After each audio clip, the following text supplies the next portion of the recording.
Our first session is going to be with Matt Brown from Duke University. Matt's pharmacy manager for their compounding pharmacy. And we'll be talking through the quarantine management of sterile products, the considerations that Matt and his team have gone through to secure extended BUD dating on their batched sterile preparations. And I encourage the folks who are participating to use the Q&A button at the bottom of the Zoom window. That's an area where you can send in your questions and comments. I will be collating and curating those, and then at the end of the Q&A session with Ernie and Matt, we'll be opening that up for questions. Our ConsortiEX Advisory Board member, Ernie Anderson, will be hosting the meeting. He'll be performing the Q&A with Matt. So I'll turn it over to Ernie. Ernie, thanks so much. Thank you, Tom. It certainly is a pleasure to be here in a virtual way with all these people from ASHP. This has been quite an experience today, just learning how to navigate everything through the website. But we're glad to be here together with Matt Brown this morning or this afternoon from Duke University to talk about sterile products and compounding. And this is a topic certainly that is near and dear to me, having been in pharmacy for a very long time. And so Matt, thanks for agreeing to participate in this session today. So we could perhaps begin by having you describe to us what your compounding environment is like and what you do about analytic testing now and how you do quarantining and all of those decisions and your processes that go into safely compounding in your environment. Yeah, so right now our current facility is, we have about 1,000 square feet of clean room space. That includes the buffer or finished fill area since we do some high risk. We have included in that a pre-sterilization area that's separate from, to keep the non-sterile powder separate from the buffer area, as well as sort of a post-production area where obviously we have items to clean. As far as analytic testing, we have a combination. We have a sterility lab team in-house. Unfortunately, they are not able to meet our full demand just because of space and personnel considerations. So we also do use an outside contracted lab as well for the sterility testing. So in-house, they test per USP 75, USP 85 for endotoxins. The way that process typically works is, we compound the product, we package the product. We actually use a 3-tote system to help manage that, if you will.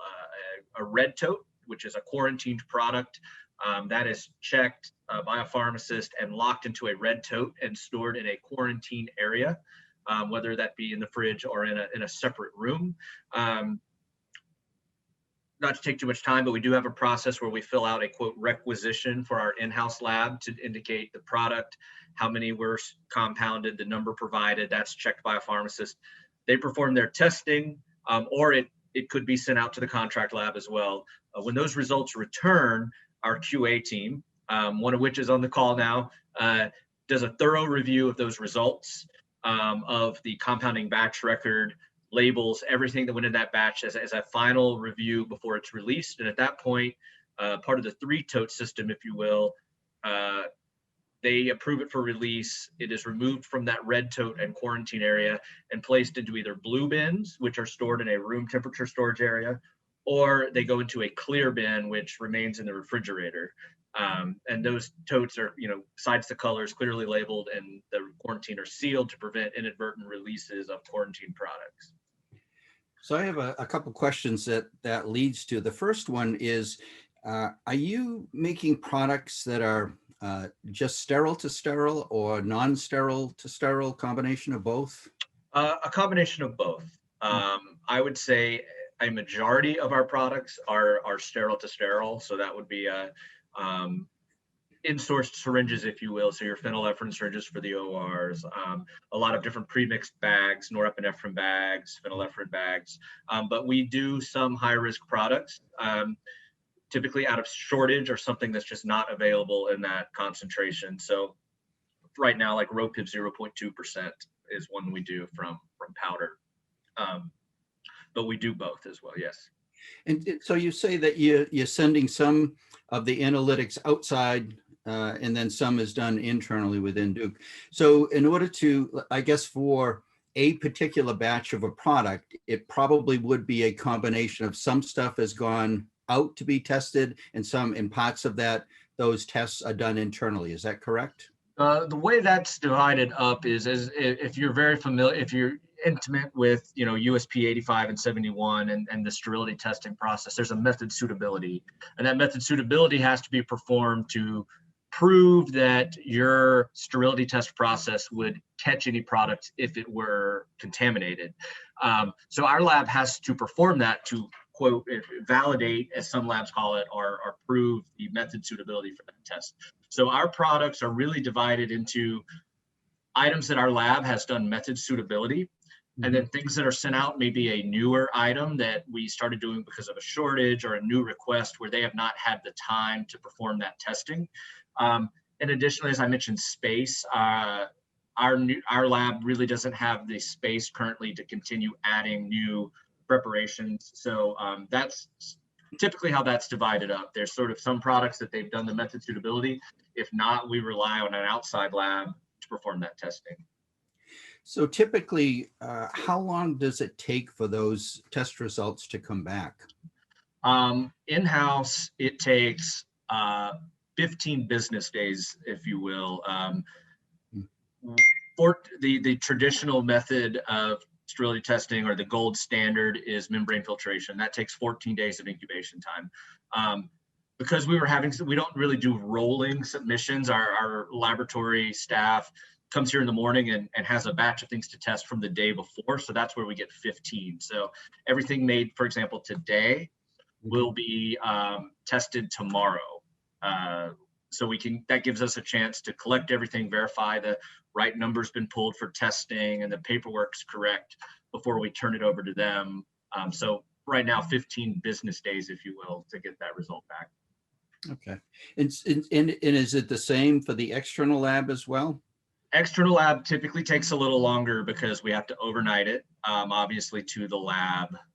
And then those labs, depending on what time they get the product set up, as they take in their rolling, the samples sort of on a rolling basis, or if it's shipped on a Friday and delivered and not tested until Monday, that can take anywhere between 15 at the absolute fastest if everything falls in line, but really you're thinking more like 17 days at least to get those results. So that kind of rolls into the whole issue of beyond use dating. And I'm sure that's a critical issue for you, and as you date products and send them up to be administered to patients. So in the USP 797 revisions, they talk about actually removing the BUD provision. And so I think that's, in my mind, kind of a little bit controversial. And so it means that compounders like you may no longer be able to use stability studies or relative, recent sightings in the literature to extend your BUD. So, what's your sense of what's going to happen with all of this? Well, I mean, that obviously was a big topic of discussion here before the rollback of the new USP 797. So, we already do stability indicating studies on our products. So we do not typically extrapolate from literature. There's just, there's a lot of reasons why that's probably not a best practice unless you're absolutely sure that literature that you're reading is using the same syringe or same container closure. There's a broader topic to be discussed about how, your choice of plastics or packaging could affect your long-term stability. However, you're right. So the new USP limited the BUDs 30 days, 45 days if it was refrigerated, even with those studies. There was no really inclusion for extending beyond what they said outside of submitting a monograph to USP, which my understanding is not necessarily a quick process. So a few strategies we discussed was perhaps collaborating with other hospitals, because USP does publish compounding monographs, and that would include the formula, the packaging, the BUD. But the tricky part of that, again, is coming to a consensus with other hospitals that are going to be compounding. Okay, what are we going to put our phenylephrine syringes in, and what's going to be that standardized strength so that our BUD matches, the compounded monograph, and then who takes on the expense of doing those studies, because stability indicating studies can be extremely expensive. They're not just a potency over time. That was one plan, is if we can take our studies we've already done and collaborate with others and perhaps submit these to USP, whatever time that may take, to get a published compounded monograph that would allow, say, a 90-day BUD within the realm of the new 797 guidelines. The other strategy, which is a little more difficult, was actually first proposed, I saw, by Kevin Hansen at Moses Cone, was the idea of a different quarantine condition rather the actual BUD. So if you're doing, say, a bag, like a vasopressin bag, that you need to keep at room temperature in the ICU, and you want it to have a 30-day BUD, and you're going to lose 15 days to sterility testing, refrigerate it during the quarantine period. So your initial BUD would be a 45-day, and then the day it's released from quarantine, you shorten it to 30 days, and it gives you a little bit longer. There's a strategy there to do that, but the difficulty with that is now changing your quarantine process. That means you would have unlabeled product, potentially. You would put it in a tote, seal it, because you wouldn't want to label it with a 45-day refrigerated and then rip that off and then change it to 30-day, which adds labor, adds expense, and makes release tricky, because we really don't like, here at Duke, we don't like products being unlabeled, doing large batches. So we try to, we have different strategies to avoid. One technician's doing bags, one's doing syringes. But when you have multiple products being released from quarantine and you have hundreds of syringes that may be the same volume, different products, it becomes a sort of a very nervous situation for us if you don't have the space to completely separate the different labeling activities. Yeah, obviously with the issue of BUDs, the concern is about waste. Right. Having products that go out of date. So is that an issue with you now, or? Yeah, well, that was going to be a big concern. Yes, being able. It was going to be almost impossible for us to. What we would have to do is essentially decrease our batch size and increase frequency of the turn, which requires more labor, a larger space, because if you have a product you only need to make once every 2 months, and now you're having to make it monthly or every 2 weeks because you just have enormous turnover and waste. At that point, it doesn't become cost effective to insource versus outsource, right? So there was some concerns there, and what products would we just no longer be able to do because usage was so low that we would generate large amounts of waste. I will say one other strategy I forgot to mention with the shorter BUDs would be the rapid sterility testing, which is becoming available. Mm-hmm. Of course, that increased your cost of sterility testing, but you can get a bioluminescence methods like the Celsius system by Charles River, for example, can do a sterility test in 5 days, potentially release. You pay more for that. We actually do have the Celsius machine here at Duke and are working to get that validated with some of our preparations. Obviously, the shorter BUDs really push that forward, but now we've kind of relaxed off that because there is significant cost and work if you're doing it in-house, because you have to show equivalence between your method, your Celsius rapid detection method, and the established USP 71 method of membrane filtration. So it seems like it's quite a complicated process to figure out, okay, what are we going to do internally with all of these, meeting all of these regulations versus what we decide that we're going to outsource to a 503B. Mm-hmm. So I guess maybe if you could describe to us how you do that analysis to figure out the most cost-effective ways to handle all of these compounded products.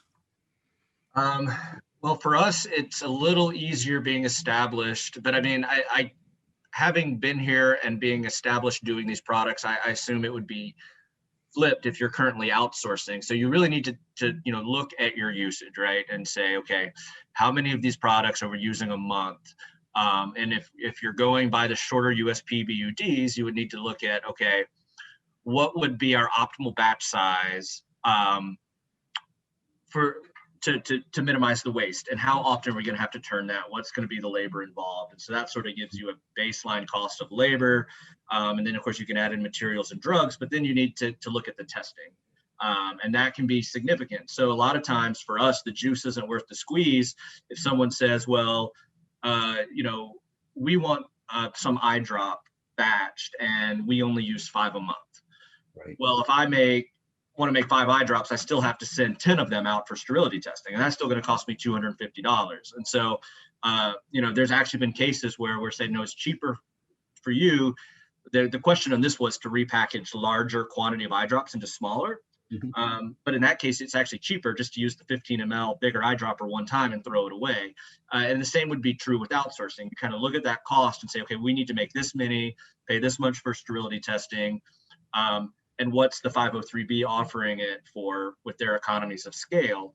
And if they're able to offer it at a cheaper price, then it just doesn't really make sense to go down the road of establishing, all the testing and stuff you need to do it in-house. Mm. So do you converse frequently with other people that are in your position at other institutions around the country and kind of share experiences and examples and trying to come to consensus of what's the best process, insourcing versus outsourcing, and doing all of the analytics and doing the cost analysis of insourcing versus outsourcing? Seems to be that this is a huge topic.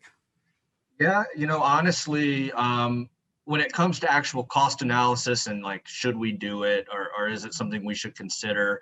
I honestly, mainly at Midyear, I've done that for the last couple of years with some different panels just like this or some Q&A sessions. During, on a regular day, I do collaborate with many across the nation. But typically it's more on, USP compliance issues and not should we insource. There's a few locations looking at doing it. Like for example, Kevin Hansen at Moses Cone is an example who is insourcing some OR sterile to sterile syringes. But I know that they've done a careful cost analysis of which ones are worth it and which ones, is it really not feasible. There's some benefits to doing it. 503Bs have shortages. 503Bs have get a 483 or they get a warning letter, and they may cease production or they may recall lots. So it can be tricky, and I know that that's been a struggle, is finding is there enough 503 bandwidth across the country to continue to meet the need? And that's why some people have looked to insourcing, and that's really where my conversation's been, is especially more on the sterile to sterile, OR syringes. Sometimes, PCA, we call them PCA syringes or narcotics, things like that, batching. And I think there's some potential in those, but some of the big movers are smaller hospitals. It is a lot of expense. Duke is a big health system.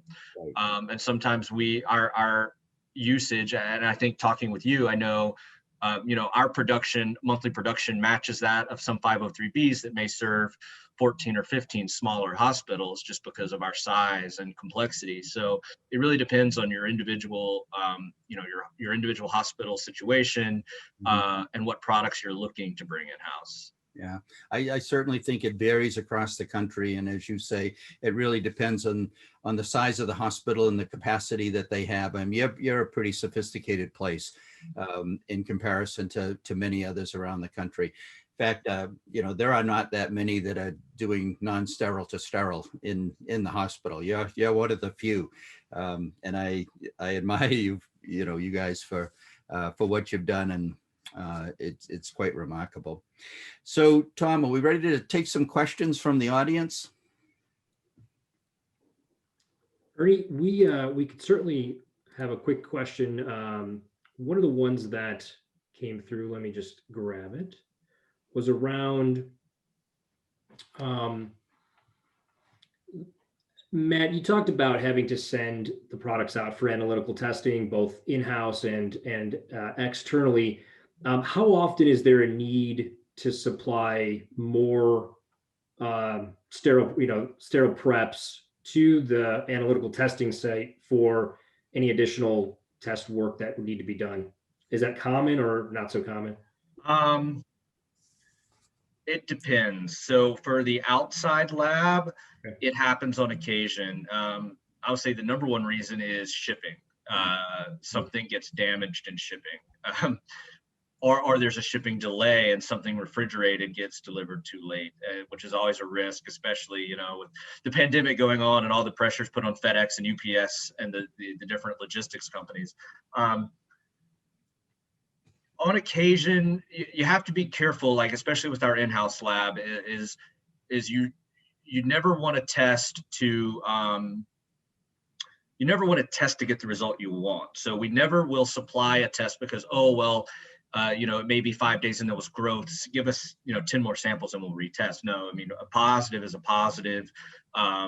Whether you think it's contamination from something else, you treat it as a positive out of an abundance of caution.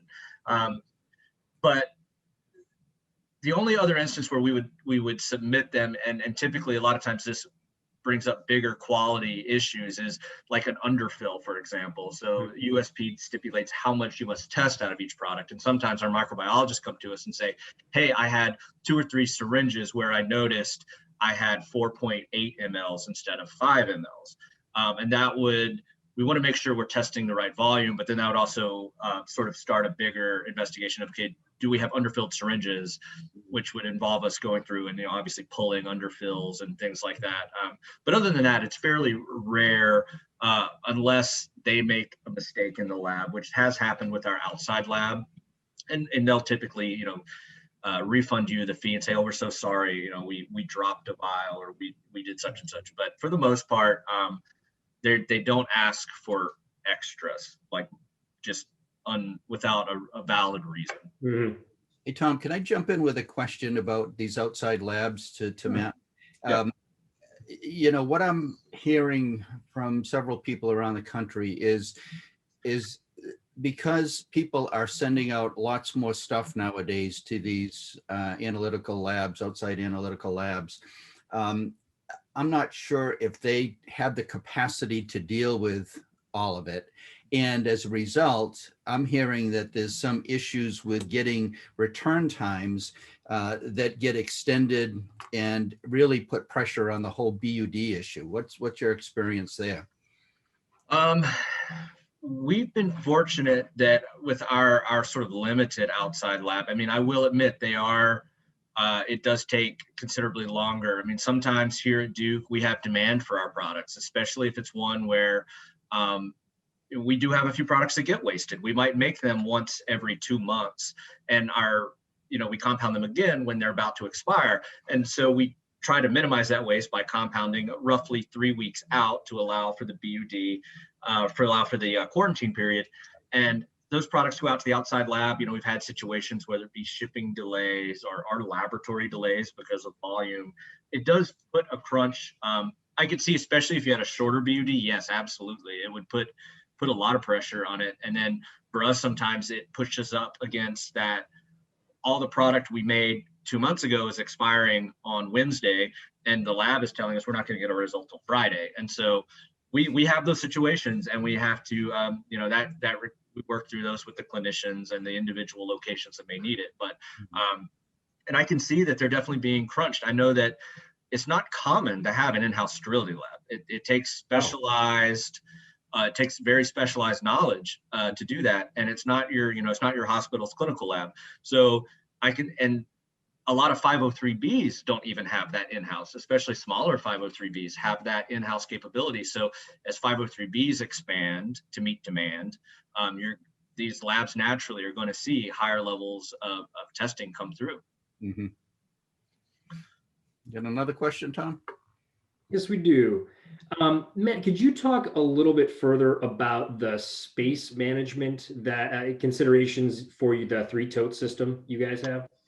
Yeah, so space for us has been a huge challenge as our facility's grown over the years. And we used to have this thing called the train, and it lived in the hallway. And it was a long series of carts full of supplies, not drugs, but things like saline bags, because we didn't have room for them in our pharmacy with all of our quarantine totes, because we obviously keep the drugs in locked, limited access areas. Thank goodness for fire code. So the fire marshal had a fit about this, train, which our administration of the hospital had approved it because we had nowhere to put it. And that really got the ball rolling. So we have grown some non-drug storage areas. So we have a lot of our supplies, so syringes, garbing, garb, whatever. We get our bags by the pallet load. So we actually now have an electric pallet jack, and those get delivered and stored in a completely separate area. And that has freed up some space. But yes, we have had times during peak production where our quarantine area has had quarantine totes stacked on all the shelves on the floor to ceiling. It does, depending on your production and production increases, it does take a lot of space. And then you have the empty totes.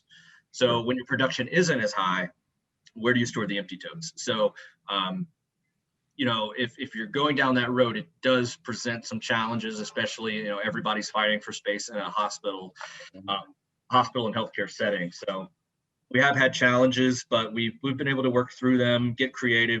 I'm very fortunate to have a fantastic pharmacist who, in a prior career, did a lot of landscape design and architecture, and he has an amazing eye for spatial awareness. And so I say, Brian, we're getting cramped here, and he goes to town for about 2 or 3 days and can rearrange some areas. And so if you have somebody who's good at that, or a service at your hospital, a lot of times that can help performance services or lean, anything to improve your workflow or optimize storage is really key as well. Yeah. So Tom, we probably have time for one more question. Yeah, the last question was around, with all of these totes and products in different stages of production, talk a little bit about your release process and how you guys are notified or made aware, and what that looks like to make sure you're not missing a tote, for instance. Yeah, so, well, there's a couple of ways. One, we do use the ConsortiEX batch compounding, a short track. So that does keep track of what's in quarantine and what's not. In that case, it will pop up, and we set the quarantine period as 14 days. After 15 days, it will start to show up as, hey, this might be available for release. That kind of gives us a notification. Okay, hey, this hadn't been released. We haven't uploaded the documentation. Where might that be in the process? But as I mentioned, everything is closed, sealed up in a separate room. Greg, who's on the call, is one of our QA pharmacists. Him and one of our other QA associates thoroughly review everything and document that batch record, and actually generate a release form that day of every product and lot number that is coming out of quarantine and approved for release. We're a pretty small, intimate pharmacy, if you will, even though we have pretty high production. We have less than 20 employees total. Our sterility lab literally is across the hall. They're here in and out all day long. So, and our technician coordinator, I mean, it's not that there's occasions where we have a product that may get missed. But at the same time, every day our technician coordinator is pulling these products that she gets these release forms, and we actually label the totes. The totes are labeled with an anticipated release date. So they have a date on them. Okay. And so we can go through and say, hey, this is, December 2nd. It's now December 7th. What's going on here? And track those down. And honestly, some of our products move so fast. If they're not being released, we feel the crunch and we're like, hey, what's going on? Sure. Why are we short a couple hundred syringes? Oh, okay. this is being worked through in the release process. Excellent. It's a complicated system. It's not perfect, but it's much better than where we were several years ago. We had a different system and we didn't do the totes, and we had some products released before before the sterility test was back, and so we really examined what we could do to protect patients first and foremost. Make sure we're not releasing anything out of here. I'd rather have a product sit for an extra week, and because if it's a fast mover, it can still be used rather than be released inadvertently and potentially cause patient harm. Makes sense. Well, Matt, I want to thank you for your time today, and thank you to Ernie for all the great questions. Thanks to the participants who joined. If there's any further questions for Matt, feel free to send them our way, and we can communicate those and make sure that you guys are talking. Matt, you're a great resource for the pharmacy community. What you guys are doing down at Duke is truly world class. So the ability to talk with colleagues and share this information is of great value. And so again, really thank you for your time today. Anytime. Thanks so much. Thank you for coordinating this interview today. I appreciate it. Good to see all you guys again. Yeah, same. All right. Take care. Bye.